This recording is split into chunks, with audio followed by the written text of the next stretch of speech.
Moi, je suis indépendant. Je n'ai que deux autorités. Le Saint-Esprit, le Paraclet, le communicateur indispensable de la grâce et les Écritures. Donc, vous n'avez pas de père spirituel, nous sommes Non, ça n'existe pas. Oh, cette affaire n'existe pas. Les daddies, tout ça là. Les mots spirituels viennent circonscrire le champ du Père.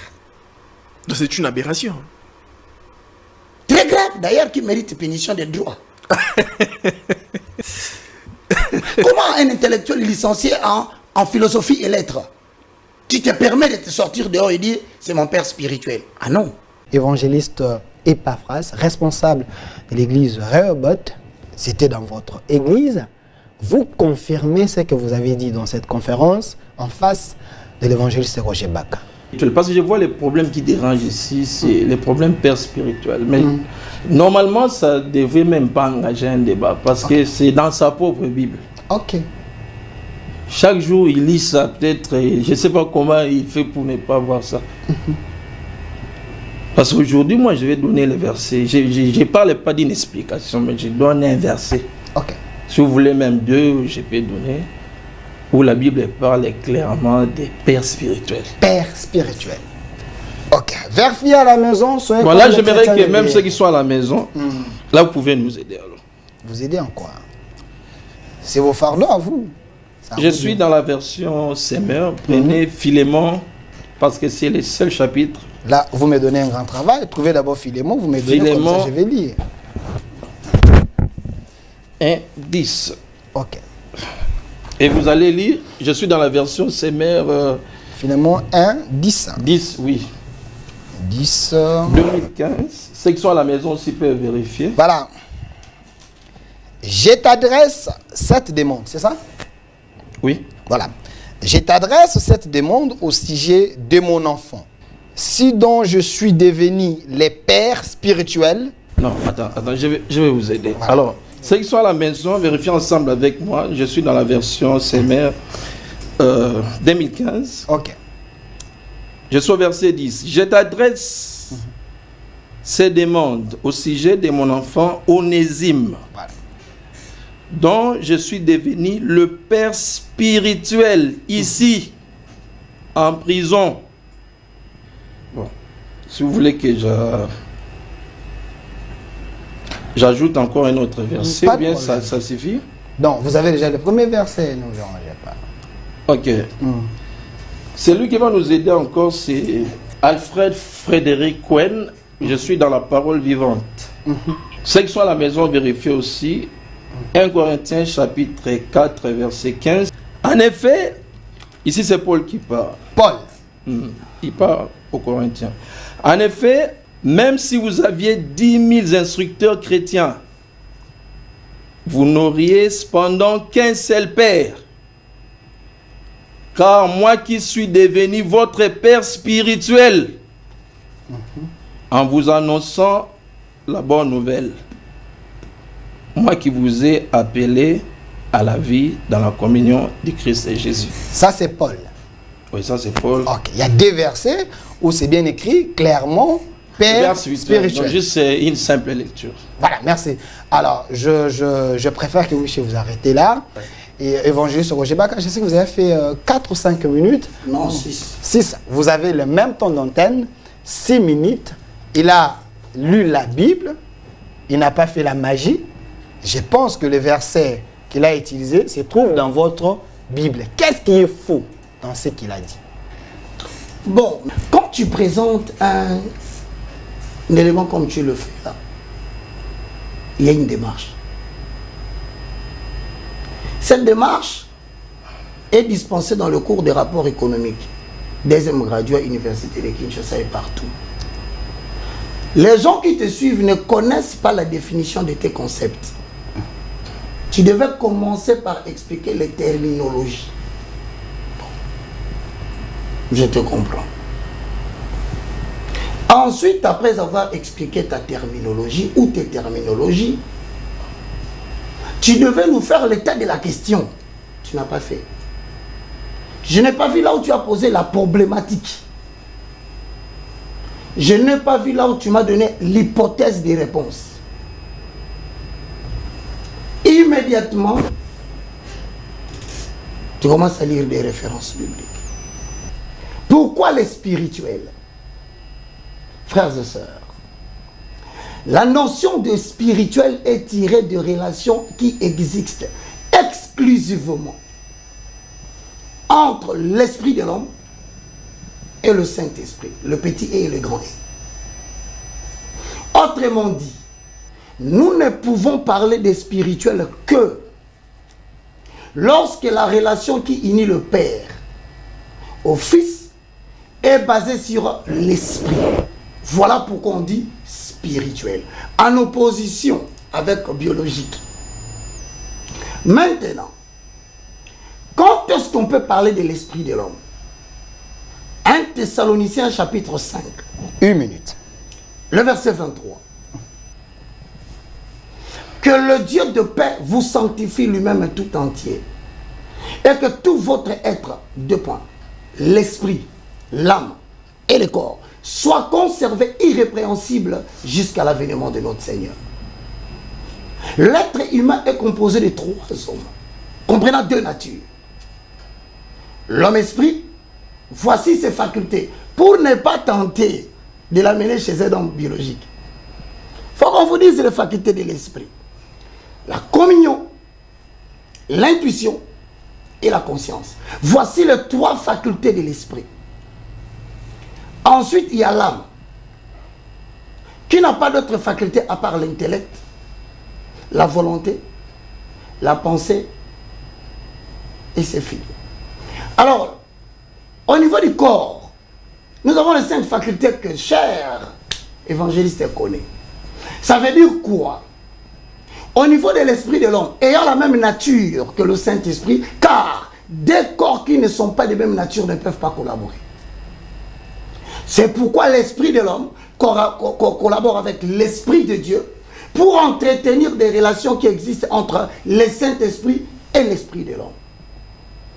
Maintenant, je vais demander à mon très cher évangéliste qui audacieusement a accepté de venir parler sur ça, d'avoir le temps de se sentir tranquille. Peut-être mes définitions ne l'ont pas plu. Qu'il reprenne d'abord la démarche scientifique avant que nous ne puissions lire les Écritures. Mais en termes de respect, je demande encore. Tu viens de dire et tu as dit comment, je ne sais pas comment l'évangéliste fait pour ne pas comprendre ça. C'est un concept. Moi que ces versets se trouvent dans votre Bible. Attention mon frère, en matière de provocation, je vais te troubler et je ne serai pas chrétien. Voilà pourquoi ne provoquons pas l'un à l'autre.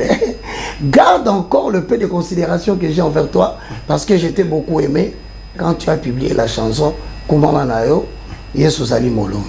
Alors, ne me fais pas refuser cette chanson ici sur le plateau. Alors, chers chantres, à la fois évangélistes, je crois en tout, vous avez la parole. Vous allez remarquer que jusque-là, il ne parvient toujours pas à me dire que ce verset est faux. Ok.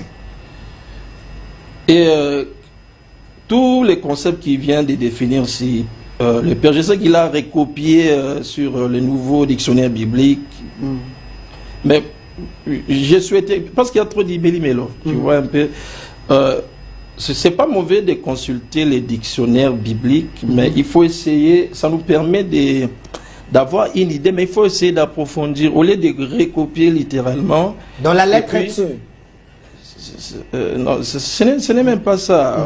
Il y a trop de mélange, voilà. Il y a trop de notions. Alors moi, je pense que non, moi, avant qu'on évolue, parce que ici, j'ai suivi l'évangile, c'est qui a dit, ça n'existe pas dans la Bible, à moins qu'il puisse nier ça. Il a dit ça, tout le monde a suivi. Les mots père spirituel dans la Bible, ça n'existe pas. Okay. Mais c'est ça que moi, vous avez moi jusque-là, j'attends qu'il puisse me dire que Philémon 10, c'est faux. Ou bien Alfred, Frédéric Cohen n'a pas dit vrai. Okay. C'est pas Epaphras qui dit. Parce que nous ne sommes pas venus dans un débat de philosophie. Moi encore académique. Nous, au moins encore des cours de français. Mais ici, nous parlons des Écritures. Okay. Alors j'aimerais qu'on reste dans les Écritures, parce que jusque-là j'ai donné deux versets qui disent clairement Père spirituel. Alors je peux vous arracher les minutes comme ça. Je préfère que la démarche. Alors merci. Évangéliste Roger Baka, évitez-nous la philosophie. Les cours de français, maman, bateka kama tembele, maman bakendaka église, bakendaka kotala koyoka nkolo Yesu, ba biloko wana te. Awa sunga biso tozonga vraiment na Bible. Les deux versets que l'évangéliste Epaphras a lu ici, à Tanguy, j'ai vu balobi père spirituel. Paul aussi a confirmé qu'il y a père spirituel, il y a bateau. Est-ce que ba verset wana to longolongo na Bible to longolongo te? Bon. Il a parlé combien de minutes? Non, non, il a minutes. Il a besoin d'abord.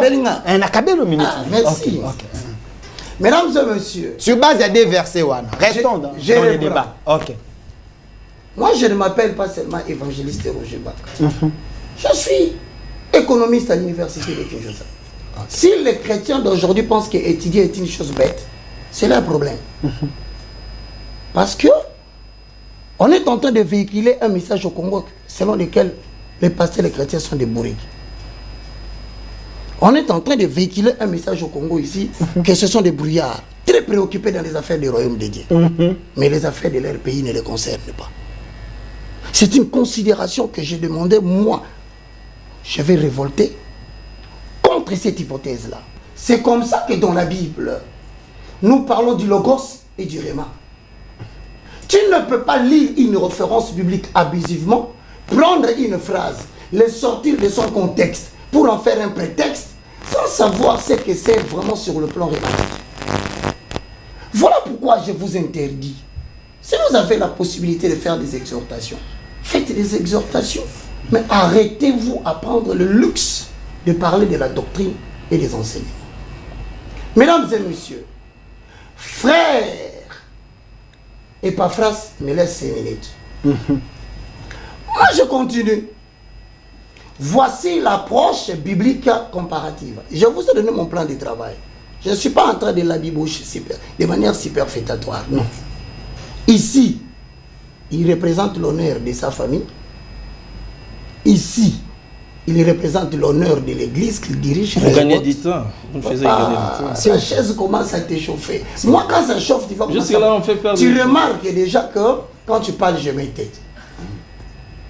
Maintenant, quand je commence à balancer la rhétorique, toi, ça te met mal à l'aise. Non, il t'a laissé 5 minutes pour que nous puissions aller vite. Pourquoi il parle? Non, non, s'il vous plaît. Protège-moi d'abord. Non, non, répondez-nous. Protège-moi.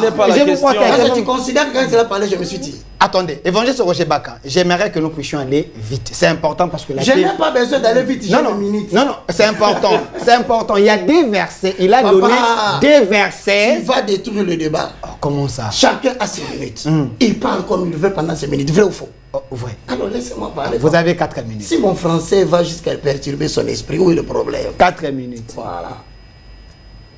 Mes frères et sœurs dans le Seigneur, génération montante, je vous donne un conseil. Il faut beaucoup lire. Ne vous limitez pas à prendre des concepts comme ça. Un petit verset. Vous le sortez du contexte et vous m'obligez, moi, professeur de l'université, à adhérer à ces troublés. Moi, je ne nage pas dans des jeux troublés. Cher Epaphras, suis-moi bien. Dans l'approche bibliciste comparative, si vous allez dans Genèse, au chapitre 1, le verset 1 à 2 à 3. Écoutez-moi très bien. Ok. Au commencement, Dieu créa le ciel et la terre. La terre était informe et vide. Et l'Esprit de Dieu se mouvait au-dessus des eaux. Je vais essayer de dire ça autrement pour faciliter la compréhension de l'évangéliste. Au commencement, Dieu créa l'invisible et le visible. Il créa l'immatériel et le matériel, des cosmos. Mais l'esprit de l'Éternel s'est mouvé sur les eaux. Voici premier cours. Au commencement, cher Épaphras, l'esprit de l'Éternel n'a pas habité en l'homme. Quand viendra le consolateur, il vous enseignera toutes choses. Ce n'est que dans Actes des Apôtres, au chapitre 2, en descendant, que la première fois, le Saint-Esprit a pris son habitation en l'homme. Et si vous rentrez chez David dans Psaume 51, dans sa prière, il dit, « Oh mon Père, ne me retire pas ton Saint-Esprit. » C'est parce que l'Esprit n'était pas encore Père Amana. Donc il est difficile, même à l'époque de Moïse, de prétendre que le Saint-Esprit a habité dans l'homme de manière permanente. Faux. Il y a un frère qui a chanté. Ah, je me rappelle. Tu viens de Bethel, non? Moïse lui a chanté à 10. Salutations, mon frère, tu me suis. Aux amours sans tout, aux amours sans tout, au kokanina motote, et Yahweh. Autrement dit, cher Moïse Mbiye, tu as dit Dieu est incomparable.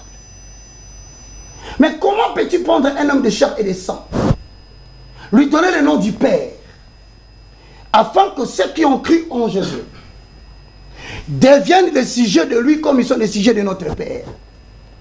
Est-ce que vous êtes en train de vouloir dire aux gens, y a-t-il une différence entre le Père de notre Père et le mot Père qu'on donne aux hommes ici? Merci. Je termine. 5 secondes. C'est pour autant dire, il a parlé de Paul. Paul dans Galates chapitre 1, le verset 11. Je balaye. Les 2 versets. Ok, pas de problème. Je vous le déclare que l'évangile qui a été annoncé par moi n'est pas d'homme.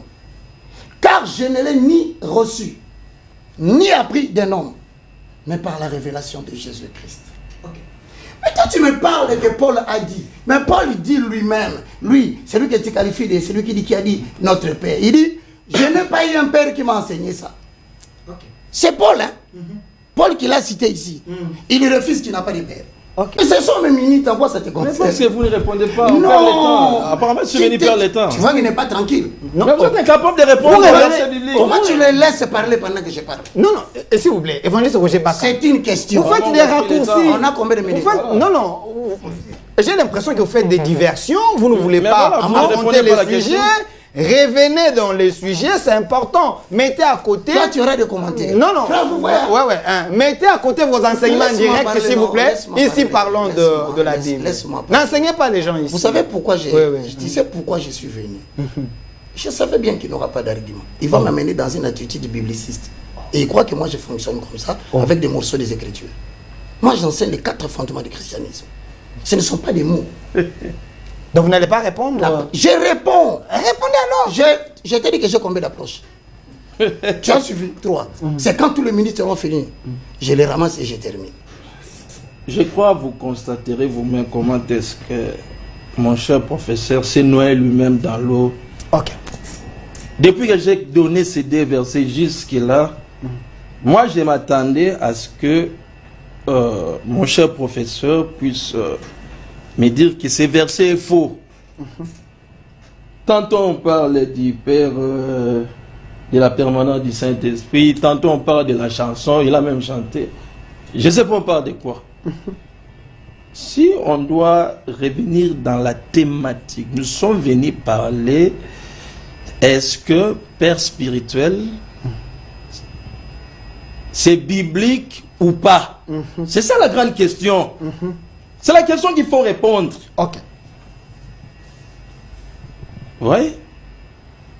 Parce que, à moins que l'évangéliste puisse dire clairement au public que ce verset est faux, qui demande à ses adeptes de ne plus lire ça. Ok.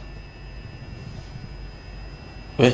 Mais s'il croit que c'est la parole de Dieu, je ne vois pas là où ça peut engager la décision. Je vais encore répondre. Voilà. Pour me faire comprendre.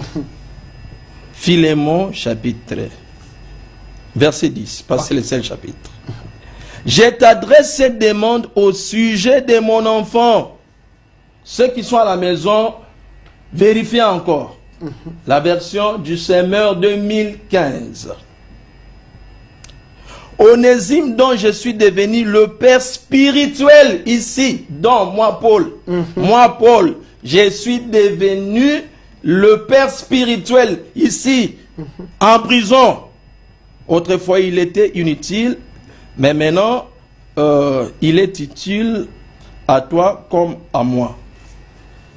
Et c'est comme ça que j'ai donné encore notre référence de la parole vivante, là où M. Cohen dit dans sa version,